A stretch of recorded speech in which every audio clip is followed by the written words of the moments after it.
O governo da besta, a profecia que anuncia o anticristo. O capítulo 13 do Apocalipse apresenta uma das visões mais impactantes e temíveis de toda a Escritura, revelando o surgimento da figura que dominará o palco mundial durante o período da Grande Tribulação. O apóstolo João, em sua primeira epístola, estabelece uma distinção fundamental entre os anticristos que já operavam em seu tempo e o anticristo escatológico que viria. Em 1 João 2, versículo 18, ele escreve: Filhinhos, é a última hora, e, como ouvistes que vem o anticristo, também, agora, muitos anticristos têm surgido, pelo que conhecemos que é a última hora.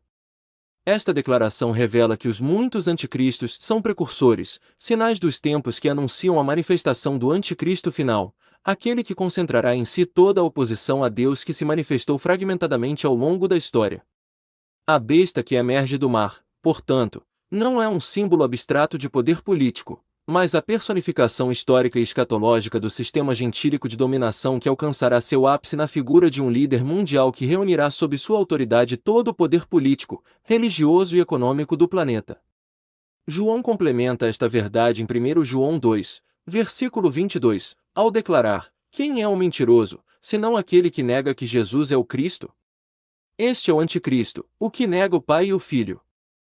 E ainda em 1 João 4, versículo 3, todo espírito que não confessa a Jesus não procede de Deus, pelo contrário, este é o espírito do anticristo, a respeito do qual tendes ouvido que vem, presentemente, já está no mundo.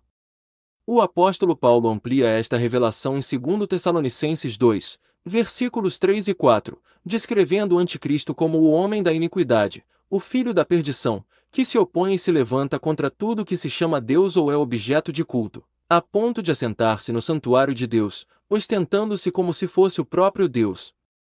As origens proféticas em Daniel e a simbologia das cabeças e chifres. A visão começa com João vendo emergir do mar uma besta com 10 chifres e 7 cabeças, sobre os chifres, 10 diademas, e sobre as cabeças, nomes de blasfêmia.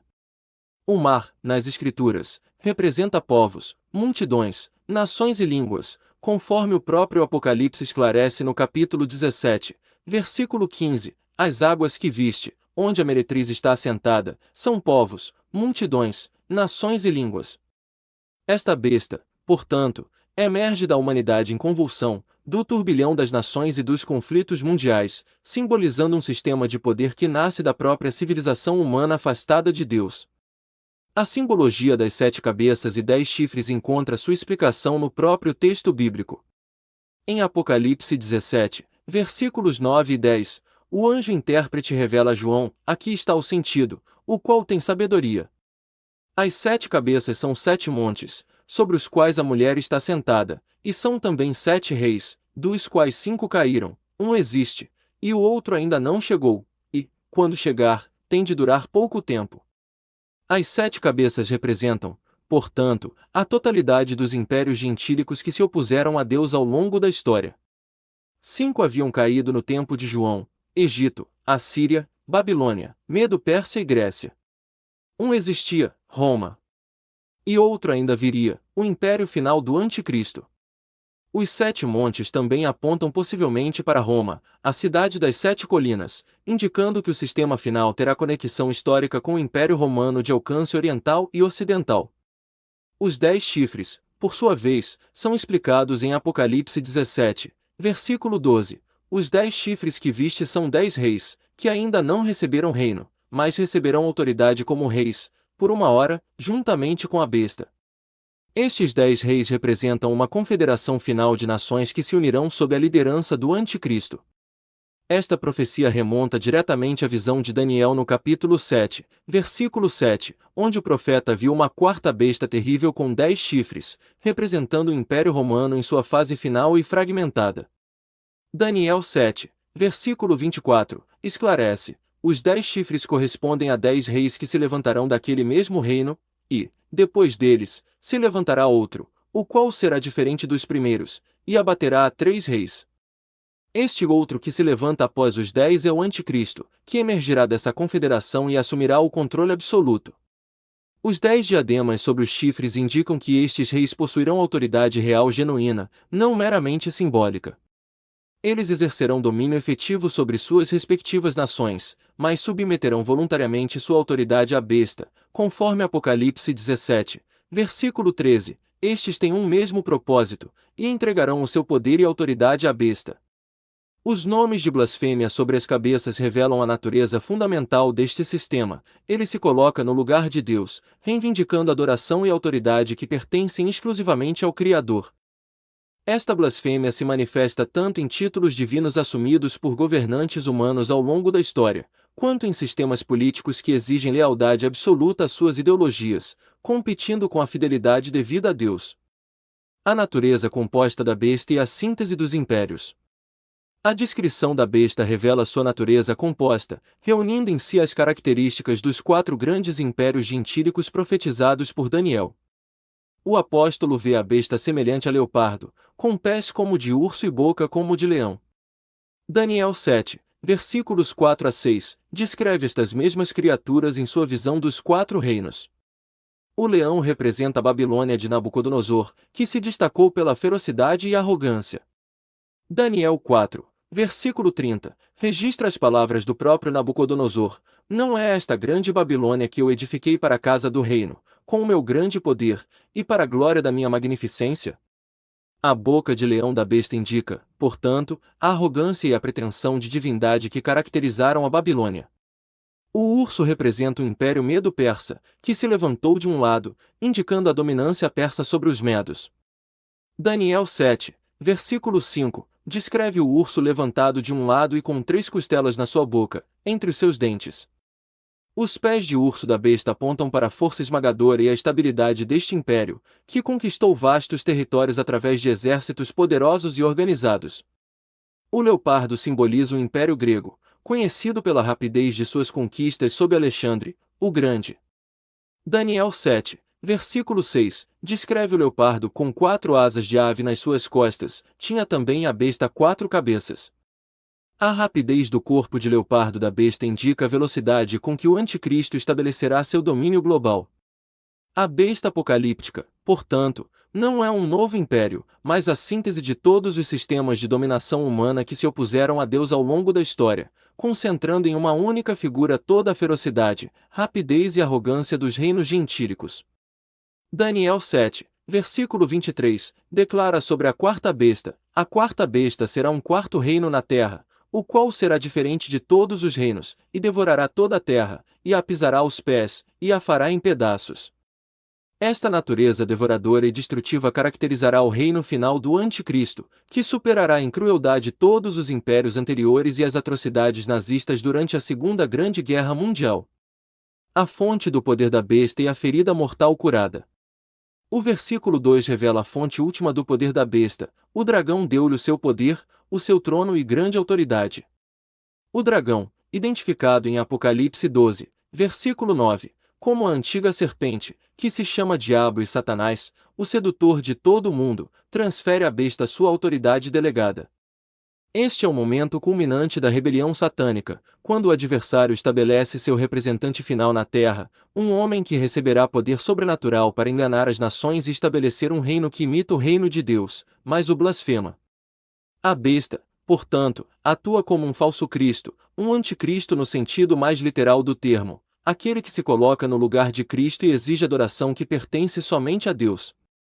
A ferida mortal que uma das cabeças sofre e que posteriormente é curada constitui um dos elementos mais misteriosos e fascinantes desta profecia.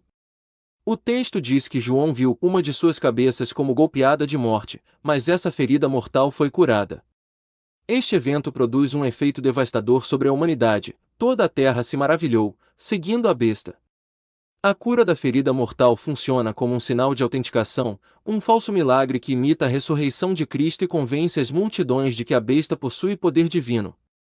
A expressão golpeada de morte em grego é sphagmen eis thanaton, a mesma expressão usada em Apocalipse 5, versículo 6, para descrever o cordeiro como havendo sido morto. A besta, portanto, imita deliberadamente a morte e ressurreição de Cristo, apresentando-se como um Salvador que venceu a morte. Muitos intérpretes entendem que esta ferida representa o aparente colapso do Império Romano, que pareceria morto, mas renascerá em uma forma revivida e mais terrível sob a liderança do Anticristo. Esta interpretação harmoniza-se com a visão de Daniel 2, onde os pés da estátua, parcialmente de ferro e parcialmente de barro, representam uma forma revivida do Império Romano, fragmentada mas unida temporariamente. Outros veem nesta ferida um ataque físico contra o próprio líder da besta, que sobreviverá milagrosamente, usando este evento para consolidar sua autoridade e exigir adoração. Independentemente da interpretação específica, o efeito é claro: a humanidade será enganada por este sinal sobrenatural e renderá adoração à besta. As características e o modo de operação da besta. A Bíblia revela diversas características do modo de operação da besta que permitem compreender sua natureza e seus métodos. A primeira característica é a blasfêmia sistemática. Apocalipse 13, versículo 5, declara: foi-lhe dada uma boca que proferia arrogâncias e blasfêmias. Esta blasfêmia não é ocasional, mas contínua e organizada. O versículo 6 especifica: abriu a boca em blasfêmias contra Deus, para lhe difamar o nome e difamar o tabernáculo, a saber, os que habitam no céu. A besta atacará diretamente a pessoa de Deus, seu nome e sua habitação celestial. Daniel 7, versículo 25, já profetizava que o anticristo proferirá palavras contra o Altíssimo. A segunda característica é a perseguição implacável. Apocalipse 13, versículo 7, declara: foi-lhe dado, também, que pelejasse contra os santos e os vencesse. Esta perseguição não será localizada, mas global. Deu-se-lhe ainda autoridade sobre cada tribo, povo, língua e nação. Daniel 7, versículo 25, complementa: cuidará em mudar os tempos e a lei, e os santos lhe serão entregues nas mãos, por um tempo, 2 tempos e metade de um tempo. A besta buscará exterminar completamente o povo de Deus, tanto judeus quanto cristãos que se recusarem a adorá-la. A terceira característica é o engano sobrenatural. A besta não convencerá a humanidade apenas através de poder político ou militar, mas através de sinais e prodígios enganosos. Segundo Tessalonicenses 2, versículos 9 e 10, declara: a cuja chegada é segundo a eficácia de Satanás, com todo o poder, e sinais, e prodígios da mentira, e com todo o engano da injustiça para os que perecem, porque não acolheram o amor da verdade para serem salvos. Jesus advertiu em Mateus 24, versículo 24, que falsos cristos e falsos profetas se levantarão, e farão grandes sinais e prodígios, de modo a enganar, se possível, os próprios eleitos. A quarta característica é o controle econômico total. Apocalipse 13, versículos 16 e 17, revelam: a todos, os pequenos e os grandes, os ricos e os pobres, os livres e os escravos, faz que lhes seja dada certa marca sobre a mão direita ou sobre a fronte, para que ninguém possa comprar ou vender, senão aquele que tem a marca. Este controle econômico forçará todos a escolher entre a sobrevivência física e a fidelidade a Deus. A marca não será opcional, mas imposta sob pena de morte, conforme o versículo 15 indica: a imagem fará morrer quantos não adorassem a imagem da besta. A quinta característica é a exigência de adoração absoluta. A besta não se contentará com obediência política, exigirá adoração religiosa. Apocalipse 13, versículo 4, registra: adoraram o dragão porque deu a sua autoridade à besta, também adoraram a besta. Esta adoração será universal entre os que não estão inscritos no livro da vida. Daniel 11, versículo 36, profetiza: o rei fará segundo a sua vontade, e se levantará, e se engrandecerá sobre todo Deus, e contra o Deus dos deuses falará coisas espantosas. A besta se apresentará como divindade, exigindo a adoração que pertence exclusivamente a Deus. A sexta característica é a imitação de Cristo. A besta imitará deliberadamente aspectos do ministério de Cristo para enganar a humanidade. Assim como Cristo recebeu a autoridade do Pai, a besta receberá a autoridade do dragão. Assim como Cristo morreu e ressuscitou, a besta apresentará uma ferida mortal curada. Assim como Cristo realiza sinais, a besta realizará sinais através do falso profeta. Esta imitação é a essência do anticristo, apresentar-se como substituto de Cristo, oferecendo uma falsa salvação e um falso reino. A adoração satânica global à besta e ao dragão, o clímax demoníaco da humanidade. Explosão de idolatria profana. A humanidade, cega e enlouquecida, explode em adoração total ao dragão e à besta. Adoraram o dragão porque deu a sua autoridade à besta. Também adoraram a besta, gritando: quem é semelhante à besta? Quem pode pelejar contra ela? Apocalipse 13, verso 4. Essa gritaria blasfema rouba o trono de Deus, confrontando o cântico de Moisés em Êxodo 15, verso 11. Quem é como tu, ó Senhor? Agora pervertido em hino satânico à abominação. O dragão, o diabo encarnado, recebe glória divina através da besta, e o mundo inteiro se prosterna em êxtase demoníaco. 42 meses de reinado infernal. A besta berra arrogâncias e blasfêmias contra Deus, seu nome, seu tabernáculo e os céus. Guerra total contra os santos, ela os esmaga temporariamente. Autoridade global, toda tribo, povo, língua e nação sob seu jugo satânico. Todos adoram, exceto os eleitos no livro da vida do Cordeiro. Jesus avisou: falsos milagres enganam até os escolhidos, se possível. Mateus 24, verso 24. Essa é a era final do satanismo humano, uma humanidade degenerada, tatuada com a marca, vendendo a alma por poder ilusório. Tribulação explosiva, o mundo grita vitória da besta, mas é o portal do inferno aberto. A segunda besta, o falso profeta e seu ministério enganador. A segunda parte do capítulo 13 apresenta a segunda besta, que emerge da terra e atua como o profeta da primeira. Esta segunda besta possuía 2 chifres, parecendo cordeiro, mas falava como dragão. A aparência de cordeiro contrasta com a fala de dragão, revelando a natureza enganosa desta figura. Ela imita o Cordeiro de Deus, Jesus Cristo, mas sua mensagem é satânica. Esta figura é posteriormente identificada em Apocalipse 19, versículo 20, como o falso profeta, e em Apocalipse 20, versículo 10, novamente como o falso profeta, indicando sua função religiosa de promover a adoração da besta. O falso profeta exerce toda a autoridade da primeira besta na sua presença e faz com que a terra e os seus habitantes adorem a primeira besta, cuja ferida mortal fora curada. A atuação do falso profeta inclui a realização de grandes sinais, de maneira que até fogo do céu faz descer a terra, diante dos homens.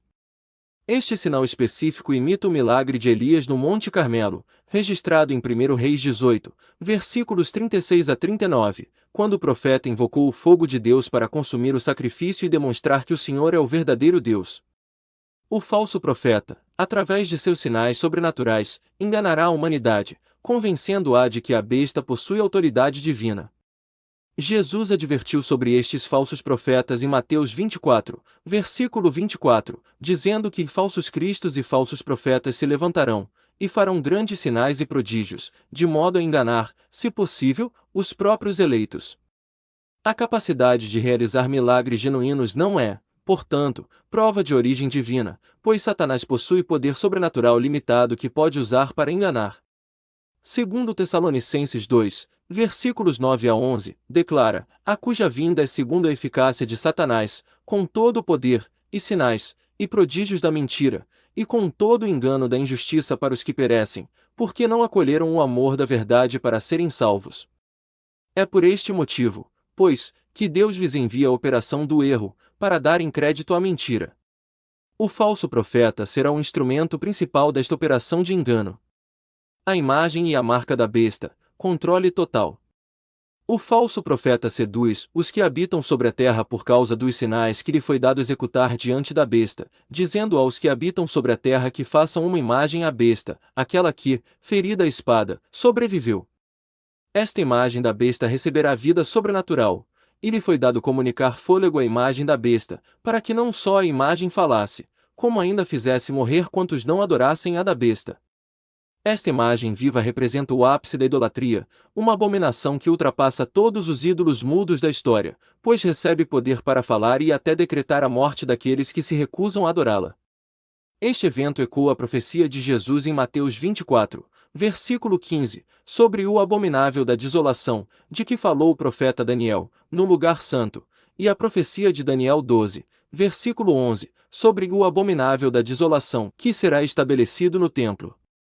Daniel 9, versículo 27, indica que o anticristo fará cessar o sacrifício e a oferta de manjares, e sobre a asa das abominações virá o assolador. A imagem da besta no Templo de Jerusalém será o cumprimento histórico desta profecia, quando o anticristo profanará o local santo e exigirá adoração para si mesmo.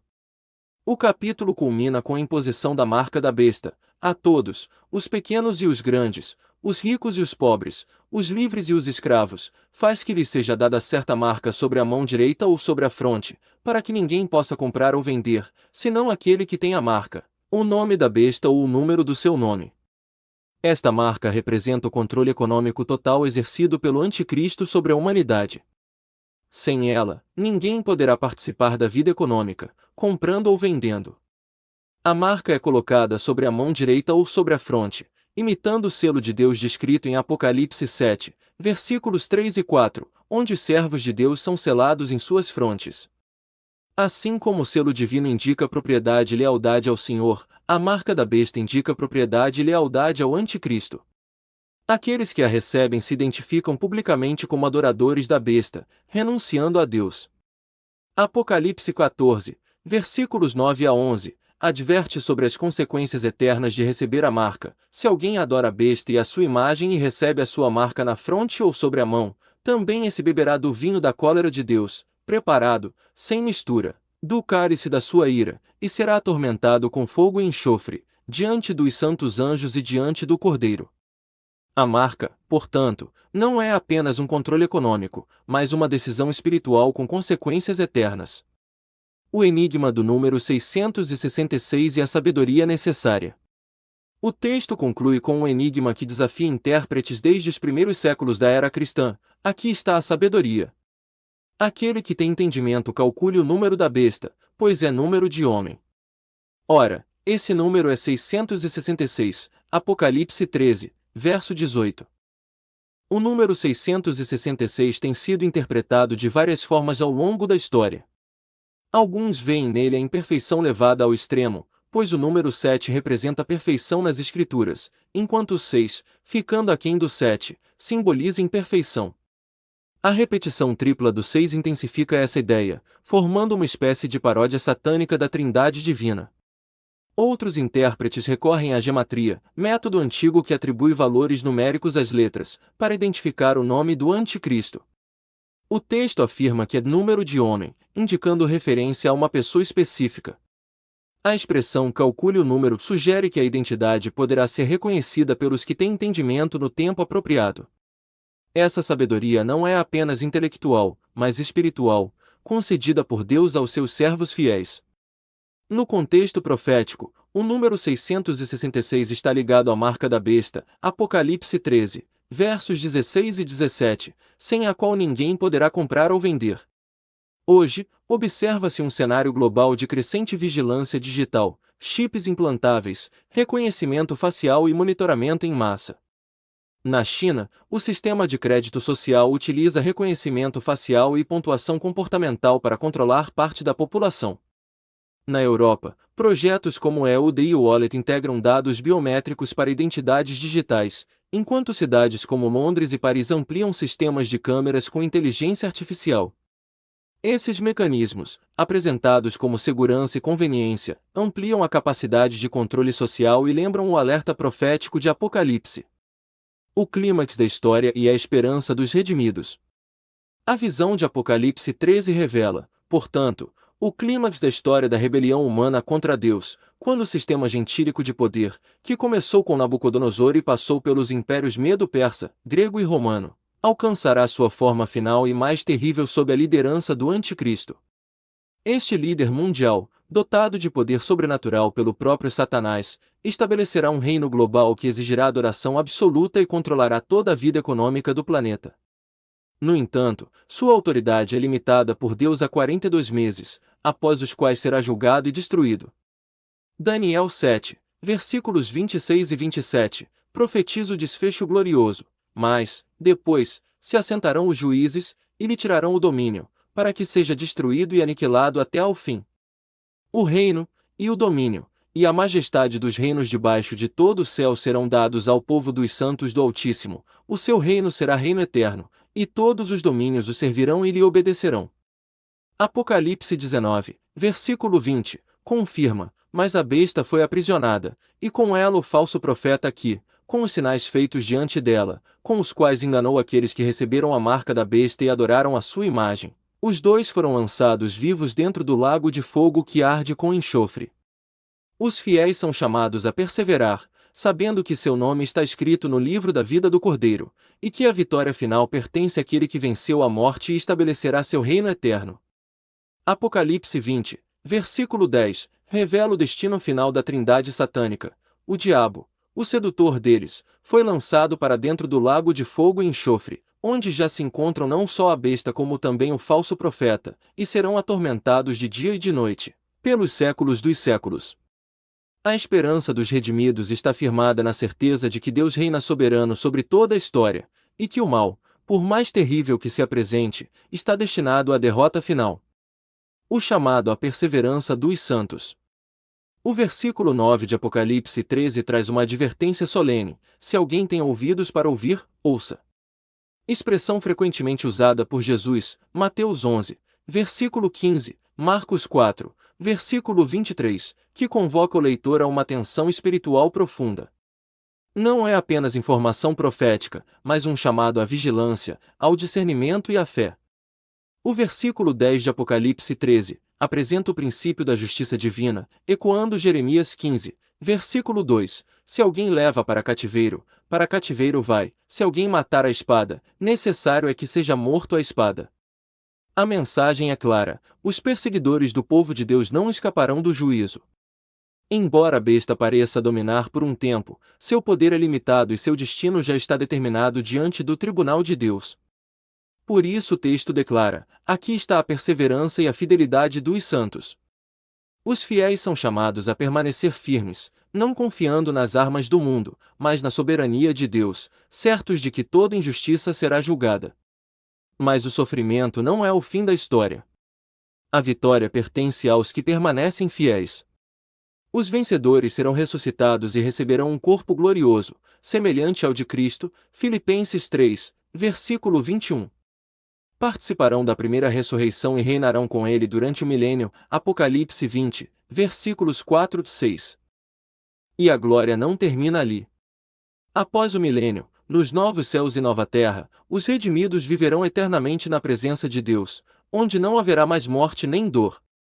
Assim, o chamado à perseverança é também um chamado à esperança. Quem permanece fiel hoje participará amanhã da glória eterna do reino de Cristo. Se você acredita que este vídeo contribuiu para a sua edificação, deixe o seu like, inscreva-se no canal e ative o sininho das notificações para receber os próximos conteúdos. Compartilhe também esta mensagem, para que possamos alcançar milhares de pessoas ao redor do mundo com a bendita esperança do retorno de Cristo e da vitória final sobre a besta e o falso profeta. Professor Antônio Lima. Brasília, DF, 7 de março de 2026.